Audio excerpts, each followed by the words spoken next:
तो बैकग्राउंड जो है बहुत ही सिंपल है। यहाँ तक कि फार्मल, मेरे पापा जी किसान थे, वो भी साधारण किसान थे, और लेकिन वो एजुकेशन के प्रति काफ़ी वो सजग थे। सर लोग जब क्लास लेते थे तो लगता था कि वो जो क्लास ले रहे हैं ना, तो फिर उनका जो लेने का तरीका था या उनको जो रिस्पेक्ट मिलता था या हम लोग जो देखते थे, तो ऐसा फील होता था कि हम भी यही करेंगे एक दिन, और एक दिन ऐसा होगा कि हजारों स्टूडेंट को एक साथ बैठ के पढ़ा रहे होंगे और कुछ ज़बरदस्त हो। करना है तो ज़बरदस्त करना है, जैसे IPS IAS ये करना है, और अगर ये नहीं करना है तो फिर तो टीचिंग में ही जाना है। क्योंकि मुझे लग रहा था या तो उसमें बहुत ज़्यादा पब्लिसिटी मिलता है, लोगों से रिस्पेक्ट मिलता है, और अगर उसके बाद अगर किसी भी एरिया में मिलता है जो हम कर सकते हैं, वो एक टीचिंग प्रोफेशन है।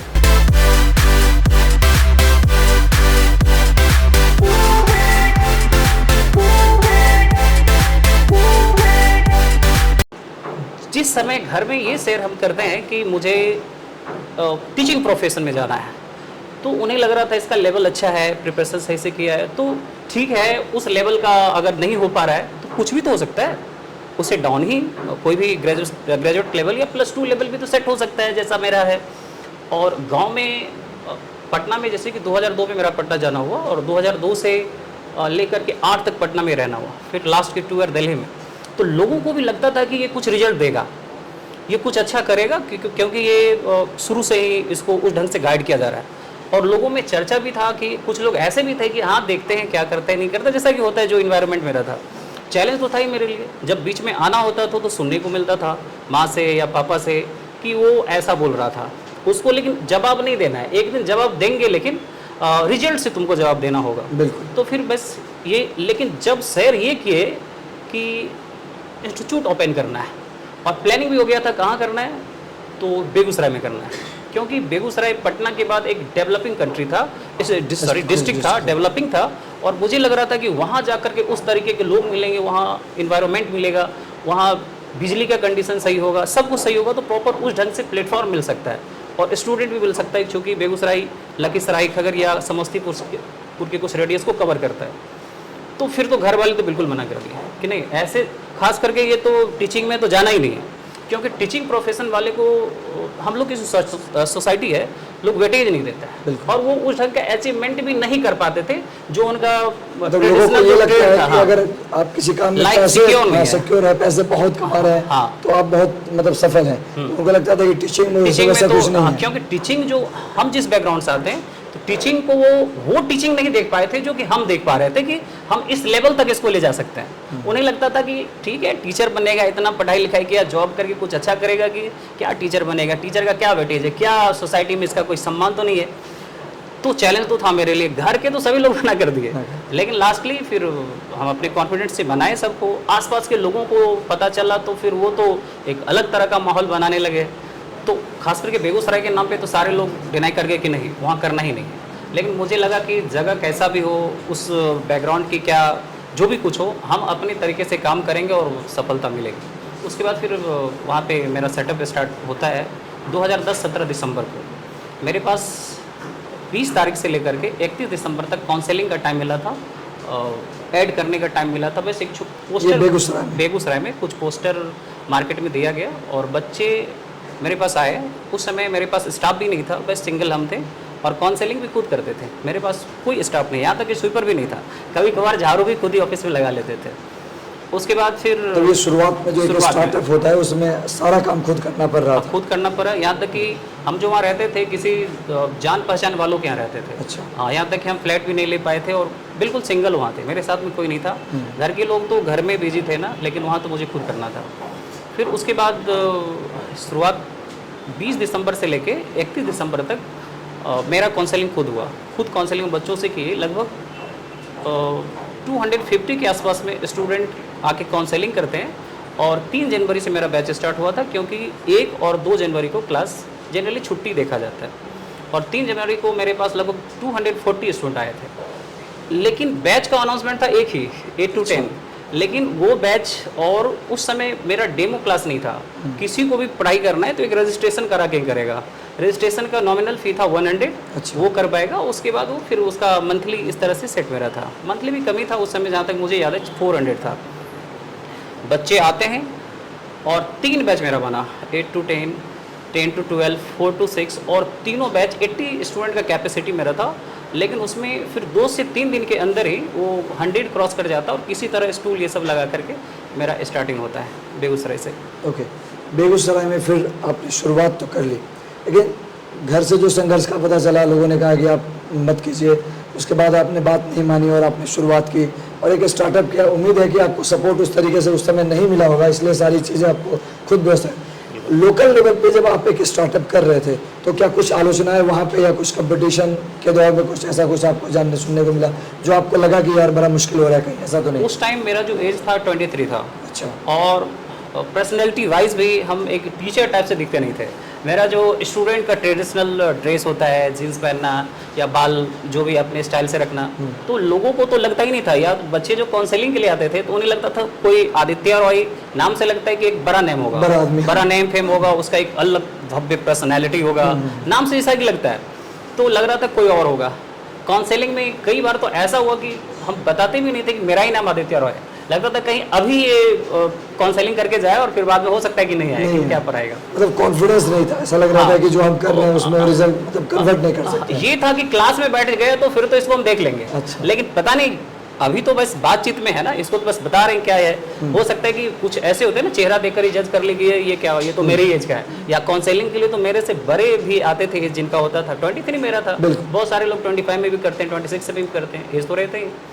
फिर 3 जनवरी से मेरा स्टार्ट होता है और आसपास का जो इन्वायरमेंट था, लोग जैसे कि वहाँ पे काम हो रहा है, आसपास के जो दुकानदार हैं, जो भी काली स्थान प्रॉपर जगह, लोगों को लगता था पता नहीं, हो सकता है कि कहीं से इसको लॉटरी फंसा है, इतना इन्वेस्ट कर रहा है, पता नहीं क्या करेगा, नहीं करेगा, डुबाएगा। लोग के पास ये था। लेकिन ये बात वहाँ के लोग ही बाद में शेयर किए कि हम लोग ऐसा आपके बारे में सोचते थे।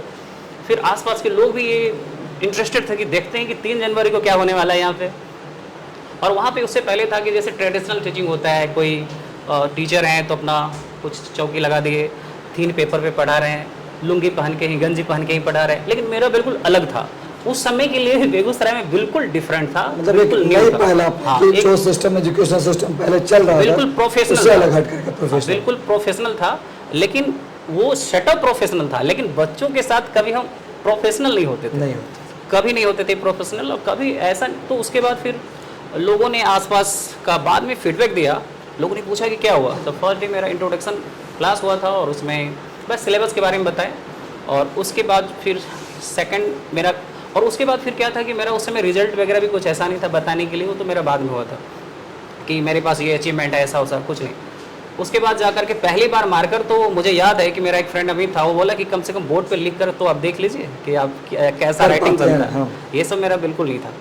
तो लिख करके आदित्य सिविल सर्विसेज, मुझे याद है कि 31 दिसंबर को और हैप्पी न्यू ईयर ये सब हम लिखे थे। और 3 जनवरी को मेरा पहला मार्कर होता है बच्चों के लिए। और जो कहिए किस्मत, भगवान की कृपा या मेरा जो मेहनत था, बच्चे काफ़ी सेटिस्फाई हुए और बच्चे को लगा कि ये टीचर जो है मुझे कुछ दे सकता है और मुझे ठीक है। एक शुरुआत हुई, स्टार्टिंग हुई, अच्छा शुरुआत भले 250-300 जो कि वो भी एक बड़ी शुरुआत कहते हैं। फिर आप हज़ार बच्चों को आपने पढ़ाया, वहाँ पे एक बड़ी सफलता देखी, वहाँ पे बच्चों को सफल कराया।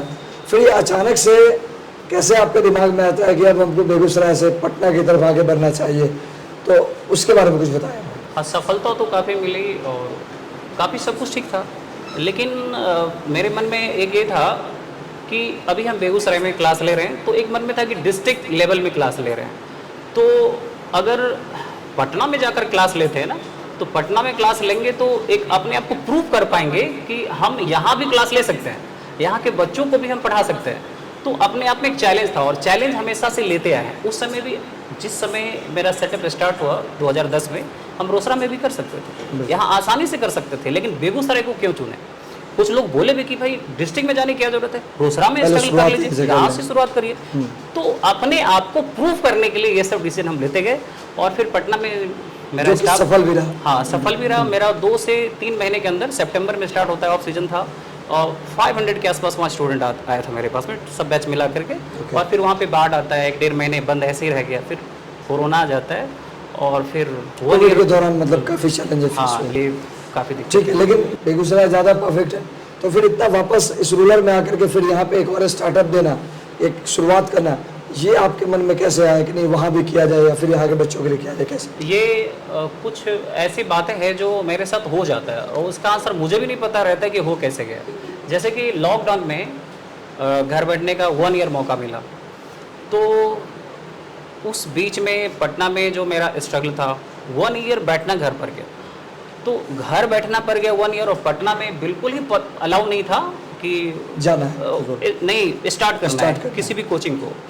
इधर उधर तो चलने भी लगे थे डिस्ट्रिक्ट में, या पटना में तो 1 ईयर कंप्लीट बंद किया ना, फरवरी से बंद कर दिया था और वो नेक्स्ट ईयर जनवरी में जाके अलाउ ही किया। और पटना का मार्केट पूरा डाउन चला गया था, और ये था कि पटना में सब बाहरी स्टूडेंट है, पटना का मार्केट 2-3 साल तक तो नहीं करेगा, जैसा कि अभी तक पटना का मार्केट डिस्टर्ब हुआ है, अब हो रहा है। उस समय जब घर पे थे तो बहुत सारी बातें मन में आता है, तो दिमाग में आया, और या उससे पहले भी बहुत सारे लोग बोलते थे कि क्यों ना आप एक ब्रांच रोसड़ा में भी डालिए और सप्ताह में 1-2 दिन ही लीजिए, ज़्यादा आपके पास टाइम नहीं है तो। इधर के बहुत सारे लोग हैं जो हमसे बहुत प्यार करते हैं और काफ़ी वो कोशिश करते थे कि एक ब्रांच इस एरिया में आप डालिए, जो आपका तरीका है पढ़ाने का उस तरीके से आप यहाँ करने की कोशिश करिए, अपने यहाँ है नहीं। अब मेरे मन में भी लगता था कभी कभी कि सब जगह तो कर रहे हैं, लेकिन अपने एरिया में भी होता है तो थोड़ा अच्छा फील होता है। मेरे गांव के भी बच्चे होते हैं, आसपास के कुछ बच्चे तो बेगूसराय भी जाते थे, मेरी वजह से गए, और संयोग से 2 ही बच्चा मेरे गांव का गया और अभी दोनों जॉब में है, तो ये मेरे लिए भी थोड़ा अच्छा फील हुआ कि चलो आया। ठीक है, यहाँ पे आप बच्चों को पढ़ा रहे हैं, अब तक अगर हम ओवरऑल देखें तो कितने बच्चे आपके माध्यम से सरकारी नौकरी में जा चुके हैं? इसमें ऐसा होता है कि रिजल्ट हम उसी को मानते हैं कि मेरा है, जो मुझे फ़ोन करके बताता है या मिल के बताता है कि सर मेरा रिजल्ट हुआ और ये मिठाई रहा, मिठाई अलग है, वो बताता है कि हाँ सर ये है, तो उसी को रिजल्ट हम अपना मानते हैं। शुरू में तो रिजल्ट ये सब हम काउंट भी नहीं करते थे, कैलकुलेट भी नहीं, बाद में लगा अरे रिजल्ट भी काउंट करना पड़ेगा, लोगों को दिखाना पड़ेगा। हाँ, अचीवमेंट तो वही है, हाँ, रिजल्ट तो है। बाद में जाकर के हम लोग लगता है कि 2012 से रिजल्ट काउंट करना स्टार्ट भी किए, और फिर बाद में और बैक रिजल्ट है पता किए, जो बताया भी था और उसका हम काउंट नहीं भी किए तो करना स्टार्ट किए। तो रिजल्ट तो जहाँ तक मुझे याद है या मेरे पास जो भी डेटा होगा अभी तक जो भी है, 1500 प्लस रिजल्ट होगा टोटल डिफरेंट सेक्टर को मिला के। एक टीचर होने के नाते 12-13 साल का अनुभव होने के नाते टीचिंग, आपके पास वो कौन सा सजेशन है जो उनके पेरेंट्स को आप देना चाहते हैं? पेरेंट्स की भी कोऑपरेशन चाहिए, क्योंकि अगर तैयारी करनी है, कंपटीशन का तैयारी करना है, तो सिर्फ टीचर अपनी भूमिका निभाए और अगर पेरेंट्स इसमें अपनी भूमिका नहीं निभाए तो शायद मुझे लगता है कॉम्प्लिकेटेड है। तो आप उन पेरेंट्स के लिए क्या कहना चाहते हैं? पेरेंट्स जो है 10th तक बच्चों को प्रॉपर गाइड करते हैं, +2 तक भी करते हैं, लेकिन जो ही बच्चा पार्ट 1 में गया, पेरेंट्स को लगता है ये बड़ा हो गया और उनका रोल ख़त्म हो जाता है। कितने पेरेंट्स को तो ये भी पता नहीं रहता है कि ये कब एग्ज़ाम दिया या शायद ग्रेजुएशन भी कर लिया कि नहीं। कितने पेरेंट्स को तो बाद में पता चलता है अच्छा कब फाइनल हुआ ग्रेजुएशन, उनको पता नहीं रहता है। तो +2 के बाद कनेक्टिविटी नहीं रहती, हाँ, नहीं रहती है बच्चों के बीच में कनेक्टिविटी और नहीं रहती है। वो स्कूल में जब एडमिशन कराने के लिए पेरेंट्स जाते हैं तो जाएंगे, प्रॉपर गाइड करेंगे, फीडबैक लेंगे, लेकिन +2 के बाद जो हम लोग के पास यहाँ स्टूडेंट पढ़ने के लिए आता है, मुझे लगता है कि 0.5% ऐसे गार्जियन होंगे जो बच्चे को लेकर आते हैं या फ़ोन करते होंगे या कभी कभार एक बार मिलते होंगे कि सर क्या इसका परफॉर्मेंस है, हाँ। क्या है। तो पेरेंट्स को भी थोड़ा सा, ज़्यादा नहीं, थोड़ा मतलब रखना चाहिए, क्या कर रहे हो, कैसे, उनको भी बच्चों से शेयर करना चाहिए अपनी। ज़्यादा करके पेरेंट्स में ये देखा जाता है कि बच्चों को अगर हम अपनी प्रॉब्लम को शेयर करेंगे तो ये हतोत्साहित हो जाएगा, लेकिन नहीं, थोड़ा थोड़ा उसको अपना लेवल बताइए कि तुम क्या हो, क्या हो, तुमसे मुझे क्या एक्सपेक्टेशन है, करना चाहिए। तो पेरेंट्स को भी थोड़ा सा बच्चों पे ध्यान देना चाहिए, जो कि मुझे लगता है कि +2 के बाद तो बिल्कुल घट जाता है, कम हो जाता है। तब ये सजेशन है कि अगर आपका बच्चा पढ़ाई कर रहा है, कहीं भी पढ़ाई कर रहा है, तो आपस में उससे ज़रूर बातचीत कीजिए, कम से कम रोज़ बात कीजिए और यह जानने की कोशिश कीजिए कि आज आपके बच्चे ने क्या किया। ठीक है, हो सकता है कि आपके पास सब्जेक्टिव नॉलेज ना हो सकता है कि जो क्लास में पढ़ाई हो वो नॉलेज आपके पास ना हो, लेकिन एज ए पेरेंट्स ये कम से कम इतना पता कीजिए कि सुबह से लेकर के रात तक आपका बच्चा क्या पढ़ा है, कितना पढ़ा है, और उसके बारे में अगर आपको कहीं कमी महसूस होती है तो ज़रूर टीचर को बताना चाहिए। तो जो आप कह रहे हैं कि मैनेजमेंट टीम होती है, ये होती है, तो आप भी तो टीचर पटना से ही बुलाते हैं, आपके पास भी वही टीचर आते हैं जो पटना के इंस्टीट्यूशन में पढ़ा रहे हैं, तो फिर उसके बावजूद भी आपका ये रेट क्यों? मैं उस पर बात करना हाँ, ये कंप्लीट नहीं हुआ था। तो वो अपने तरीके से अपना रेट सेट किए हुए। मेरा जो यहाँ पर क्लास देने का तरीका है, जो बच्चे मेरे पास आते हैं फुल्ली एनसीईआरटी बेस्ड उनका असाइनमेंट मटेरियल कंटेंट्स या उसमें और भी जो नए नए क्वेश्चंस है उसको शामिल किया जाता है। जो बच्चे का टेस्ट होता है उस टेस्ट में जो क्वेश्चन को भी हम डालते हैं पीसीएस का क्वेश्चन डाल देते हैं, उसमें यूपीएससी बीपीएससी अदर जो भी कम्पिटिटिव एग्जाम है पीसीएस लेवल का, और बच्चे को ये दिखाने की कोशिश करते हैं कि आप जो क्लास कर रहे हैं, आप जो पढ़ रहे हैं, इस लेवल का अगर आप एग्ज़ाम दे रहे हैं और उसमें आपकी ये परफॉर्मेंस है तो आप एसएससी तो कर ही सकते हैं आसानी से। और उसमें बच्चे अच्छा करते हैं। 2-3 दिन पहले भी मेरा कई टेस्ट हुआ है जिसमें बायो था, हिस्ट्री था, 2 टेस्ट लिया गया था। इससे पहले पॉलिटी भी कई बैच में लिया गया।